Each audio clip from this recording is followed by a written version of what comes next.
Televidentes y seguidores de nuestras redes sociales, bienvenidos a un nuevo episodio de Conversemos de Todo. Un saludo muy especial a quienes nos siguen a través de la señal de Antena 4 y de Redesur, los canales aliados del suroeste antioqueño, canales comunitarios aliados del suroeste antioqueño, llevando contenido para todos ustedes allá en casa.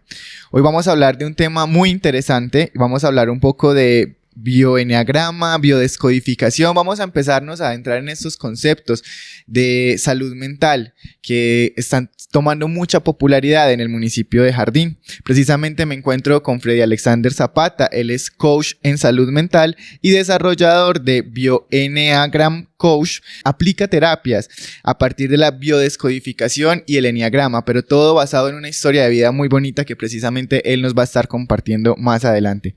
Freddy, bienvenido a nuestro programa. ¿Cómo está? Marco, muchas gracias por esta invitación. Muy bien. Bueno, Freddy, entremos en materia. ¿Cómo llega usted, un profesional que empezó en otra rama, a este cuento, a este conocimiento de la biodescodificación, el enneagrama? Bueno, como te estaba contando ahora, pues detrás de cámaras, les voy a contar algo no para pretender, sino para contextualizarlos y poder contestar esa pregunta.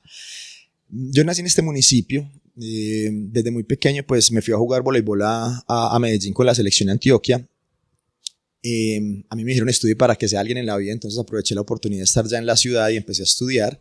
Primero estudié para ser auxiliar de vuelo, luego estudié administración de empresas, posteriormente me certifiqué con 2 universidades internacionales para la enseñanza del inglés y la administración de centros de idiomas, y de ahí terminé una maestría en educación. Pero ¿qué sucedió? Estaba ya listo para empezar un doctorado pues en Estados Unidos, y la vida muy hermosa me regala una crisis. Entonces, primer mensaje, primera lección aprendida, el primer mensaje que les deseo dejar es que detrás de cada situación, por más difícil que parezca, siempre hay un tesoro escondido. Y enseguida vamos a desarrollar un poquitico esa idea, porque sé que las personas vemos las crisis como algo muy malo. Y por el contrario, detrás de esa situación hay cosas muy buenas, que eso es lo que vamos a desarrollar a través de este programa. Es decir, creemos que las crisis llegan a acabarnos, a destruir con nosotros, pero usted nos está diciendo que llegan es como a fortalecernos o a sacar un jardín dentro de nosotros, algo así. Sí, a hacernos florecer, a hacer ver qué es lo que tenemos que sanar allá adentro. De hecho, mira, llega esa crisis a mi vida, yo quedo devastado, devastado es que literal yo ya no quería vivir más. Con una vida aparentemente exitosa, porque en ese momento pues capitán de la selección Antioquia, era director de proyectos de una universidad, estaba listo para empezar un doctorado, había hecho como la carrera que le dicen a uno que debía hacer, pues ya había conseguido algunas cosas materiales, vivía en un muy buen lugar de la ciudad, ¿sí? ¿Qué sucede? Termino una relación de pareja de muchos años, con quien pensé que ya iba a pasar el resto de mi vida, y aparte de eso, como que la vida diciéndome, todavía le falta sufrir un poquito más, bueno, venga, llevémoslo otro poquito más abajo, y se muere mi hermano. Cuando muere mi hermano, yo siento que ahí sí toqué fondo completo, porque mi hermano significaba como ese apoyo, cómo poder, yo sabía que cualquier decisión que iba a tomar, él iba a estar ahí, ¿sí? Entonces ahí en una de esas noches difíciles que estoy seguro que muchas de las personas que nos están escuchando o nos están viendo, en una de esas noches difíciles en donde realmente me arrodillé y le dije a un ser superior, que cada uno lo concibe como lo desea, permíteme llamarlo Dios, le dije, Dios, o me muestras algo que me ayude a salir de esto, o definitivamente sácame de este plano físico, porque no soy capaz de estar más acá. O sea, eran momentos de que yo llegaba a trabajar y me tocaba volverme para la casa porque no era capaz de trabajar, entraba en llanto. O sea, era un montón de circunstancias que sé que muchas personas a lo mejor hoy están viviendo y que a lo mejor piensan que no tienen salida, pero sí hay una salida para eso. ¿Qué me salvó? Que en ese momento pues todavía jugaba voleibol, entonces yo me levantaba solo a entrenar prácticamente, pero esa misma interacción me fue ayudando, ¿sí? Entonces en ese momento de dolor, de angustia, como la noche oscura, como lo llaman muchos autores, la noche más de esas noches duras y difíciles, yo pido ayuda a un ser superior. Y segundo mensaje, siempre que tú le pides ayuda a un ser superior, siempre la ayuda va a llegar, siempre. Por eso es tan importante esa conexión, independientemente cómo sea tu práctica, si es a través de una religión, si es a través de la meditación, si es a través de estar en silencio, pero debemos tener una práctica que nos permita conectar con esa divinidad que hay adentro de nosotros. Entonces, en ese orden de ideas aparecen dos herramientas, una que es el eneagrama y otra que es la biodescodificación, y ahí fue donde me empecé a adentrar en todo esto. Pero cuando yo estaba terminando pues mi tesis de maestría, me di cuenta también, estaba estudiando el cerebro, empecé a estudiar mucho el cerebro, para ayudarles a mis estudiantes a que comprendieran mejor pues algunas lecciones, porque a veces yo decía, pero ¿por qué no entienden esto si es tan sencillo? Pero me empecé a dar cuenta de que hay unas construcciones mentales que son las que no nos permiten a veces aprender, amar, conseguir dinero, conseguir un mejor empleo, ¿cierto? Porque esas construcciones mentales son las que no nos permiten eso. Y ahí fue donde empezó a conectarse todo. Empezó a conectarse el cerebro, luego el eneagrama habla también de una parte del cerebro, la biodescodificación habla una parte del cerebro. Entonces ahí fue que empecé a hacer como esa construcción, empecé a investigar, empecé a certificarme y de ahí fue que empezó a nacer pues todo esto.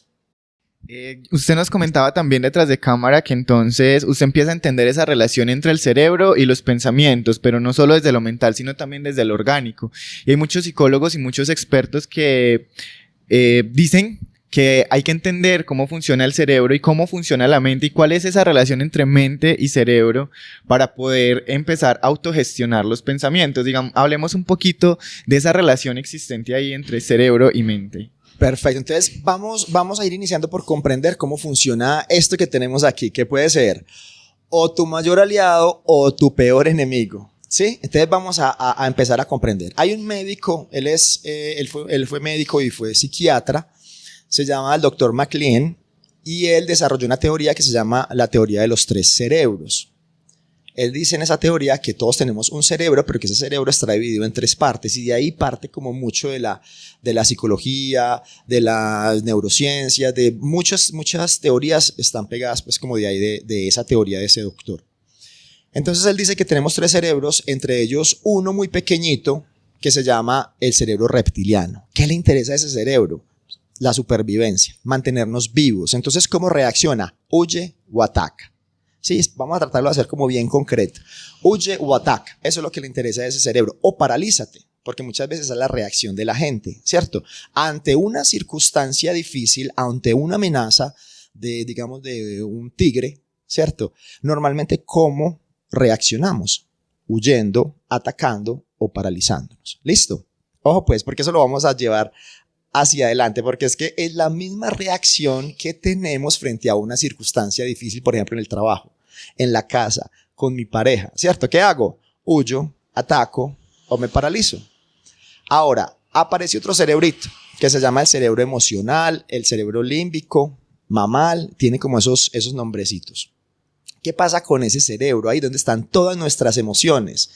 Ahí hay una partecita que se llama el hipocampo, que es donde almacenamos la información.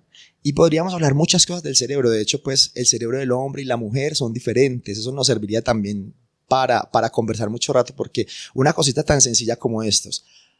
Las mujeres tienen el hipocampo más grande que los hombres, entonces tienen la capacidad de recordar más cosas que nosotros los hombres. Entonces, cuando una mujer le pregunta a un hombre, amor, ¿tú te acuerdas cuando nos conocimos el primer día, yo qué tenía puesto? No le hagas esa pregunta. Primero, porque te vas a sentir muy mal. Y segundo, porque él no se acuerda.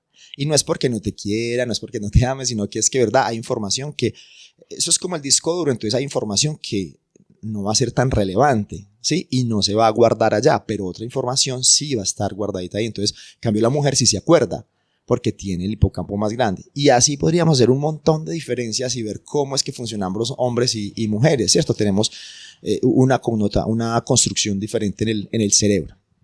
Entonces, ese cerebrito emocional, les recomiendo una película que se llama Intensamente. Ahí van a poder identificar cómo es que funciona ese cerebro emocional. Ahí están todas las emociones. ¿Listo?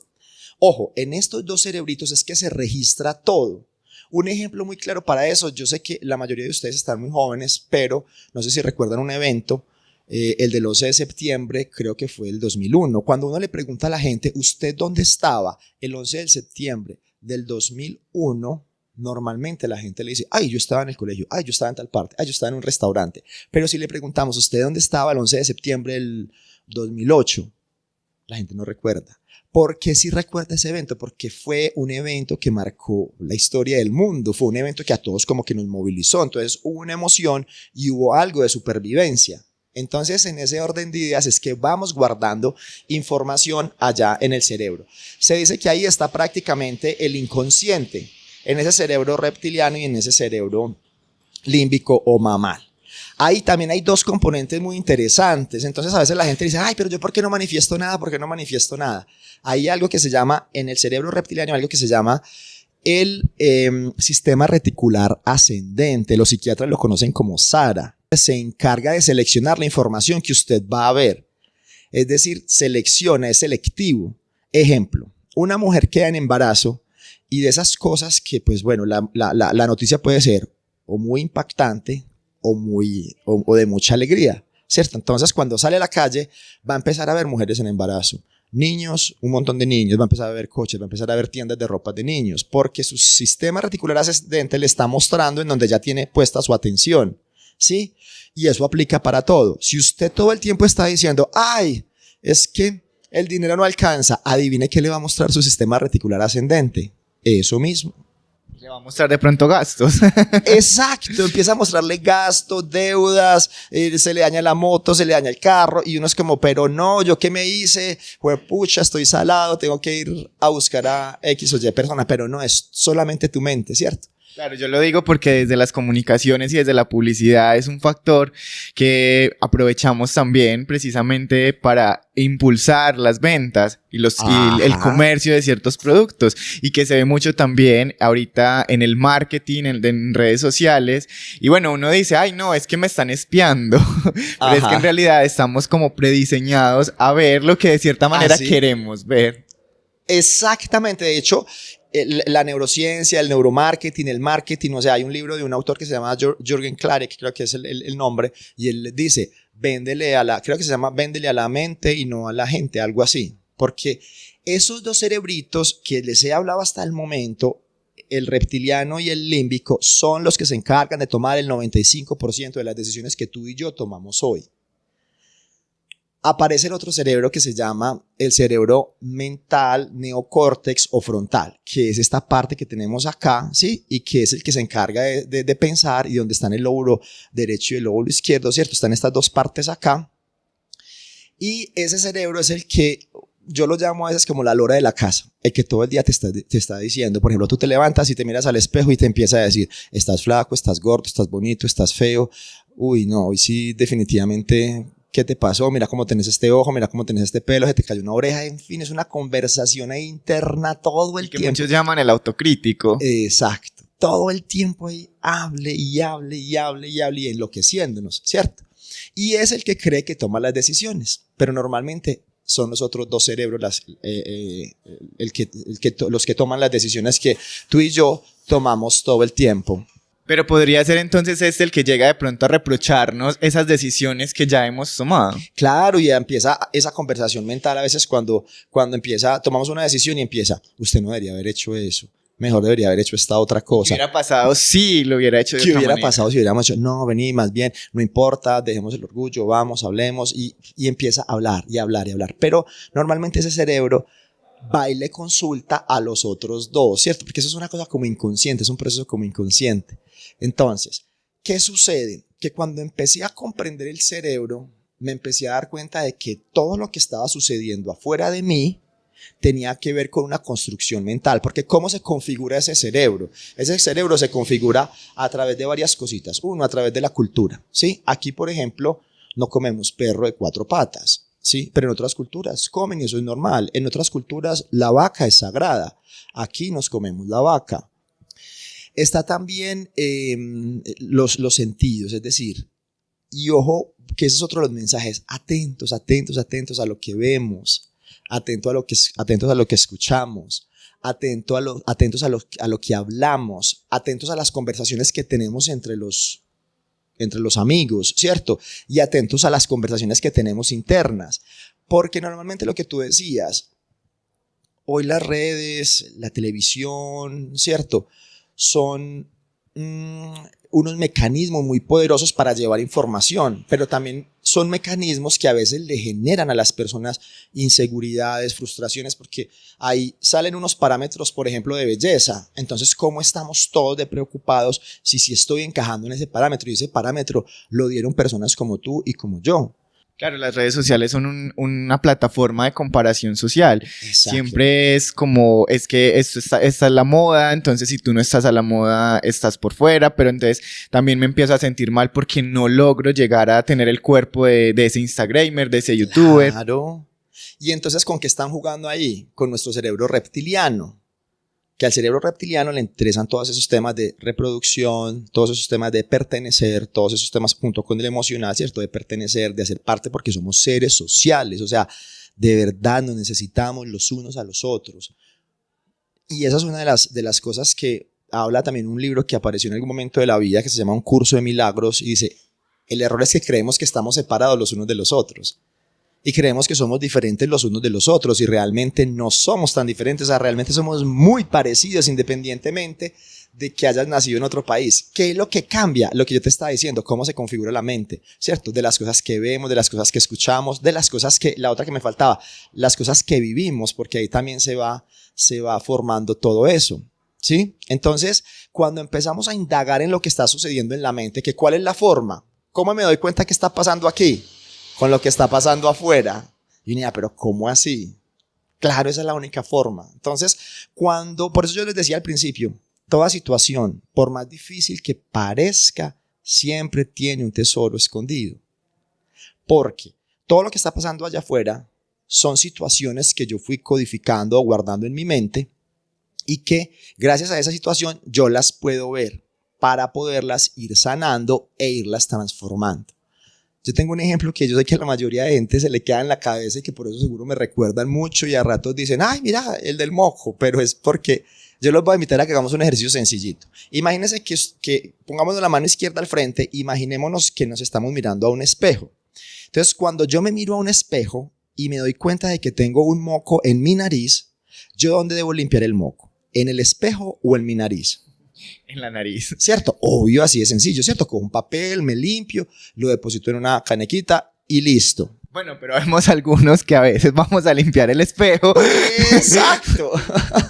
Eso es lo que sucede, ¿cierto? Yo también pasé mucho tiempo tratando de limpiar el moco en el bendito espejo. Y adivinen qué pasó. Cada vez que me miraba al espejo, ¿qué veía? El moco. Porque ¿dónde es que debo limpiar? En mí, ¿cierto? Pero es más bueno limpiar en el espejo porque es más fácil echarle la culpa al otro, es más fácil hacer el otro responsable de todo lo que me está sucediendo, de todo lo que me está pasando.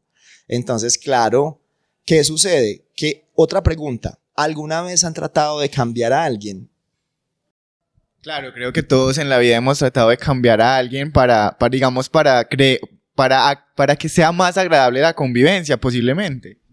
Pero no sé qué tan oportuno o tan fácil haya sido. Y la otra pregunta es, ¿cómo les ha ido?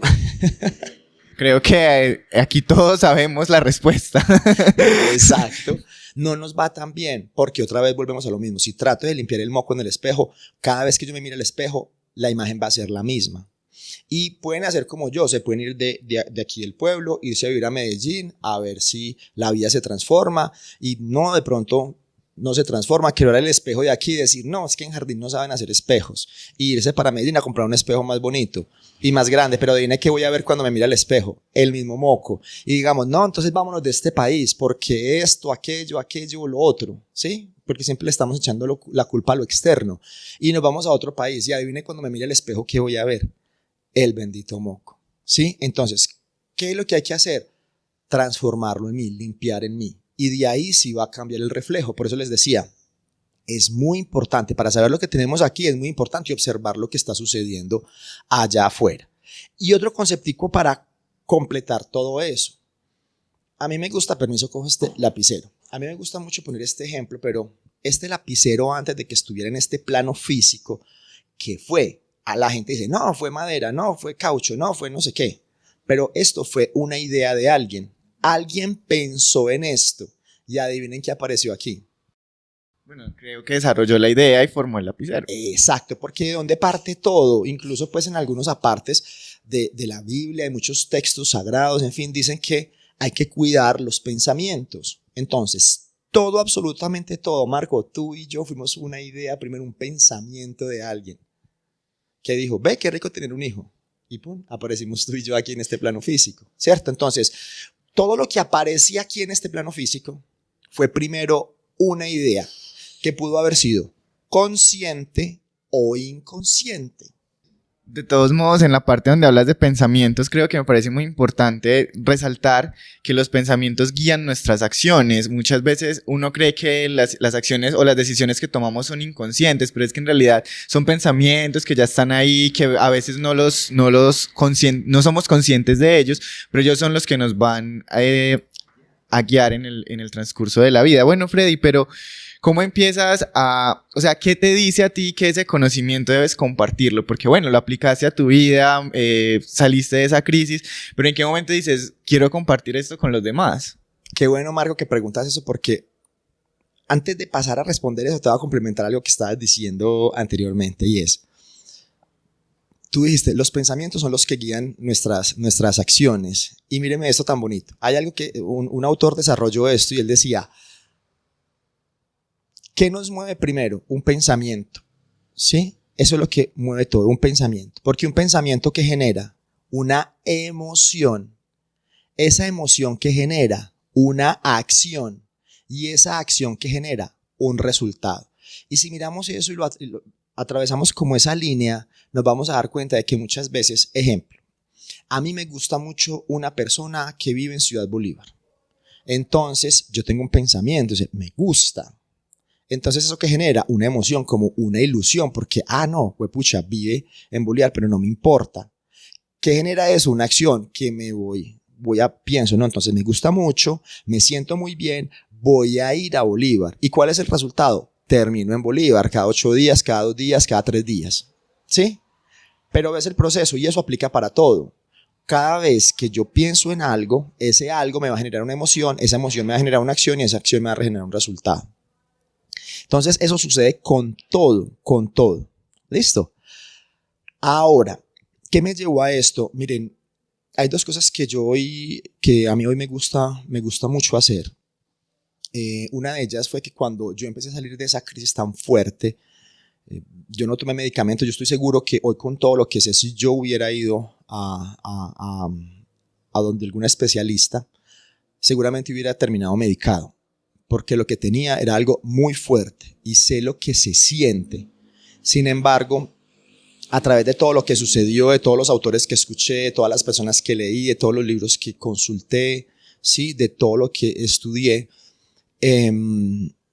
me empecé a dar cuenta de que uno sí es capaz de salir de todas estas dificultades, por más grandes que parezcan, ¿cierto? Como que a veces uno pensaría que no tienen salida.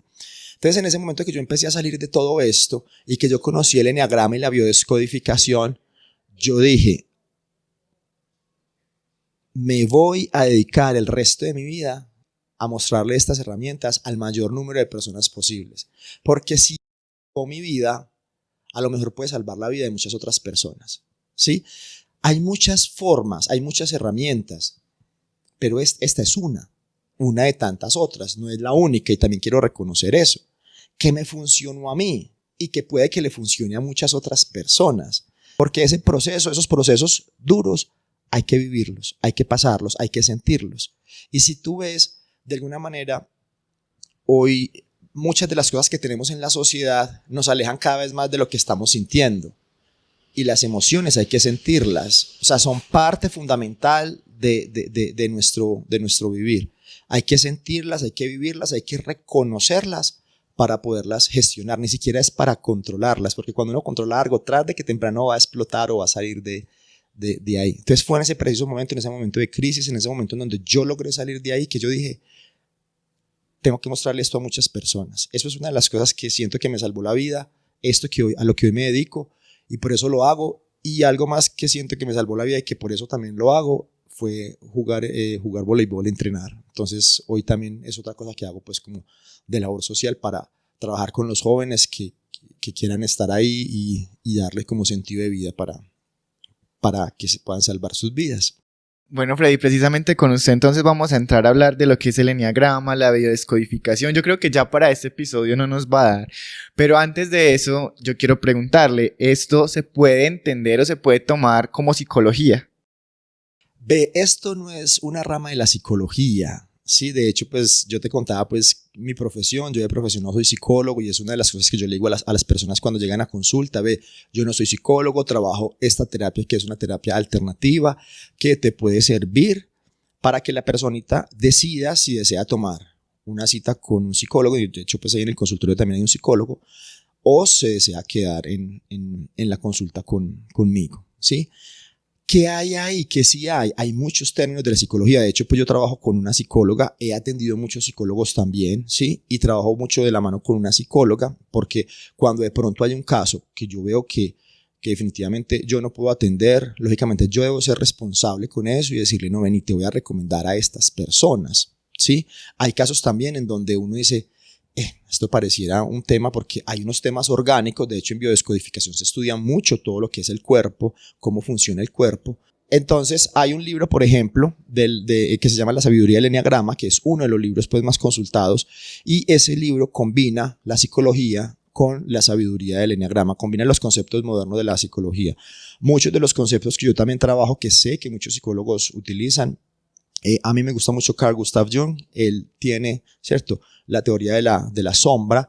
En eneagrama se utiliza esa teoría también de la sombra. Entonces, mira que hay, ¿cierto?, términos de la psicología, de la psiquiatría, porque, por ejemplo, la biodescodificación fue creada pues por un médico y lo que yo te contaba ahorita del cerebro fue creado por un médico que era psiquiatra, ¿cierto? Entonces, cuando te hablaba ahorita también de la neuroplasticidad, ahí están también conceptos de neurólogos y de, ¿cierto? Entonces es como una combinación de diferentes ramas que van ayudando finalmente a comprender qué es lo que está pasando en mí, cómo es que funciona mi cerebro para yo poder transformar mi realidad y pues vivir esa vida que siempre he anhelado, que sí es posible tenerla.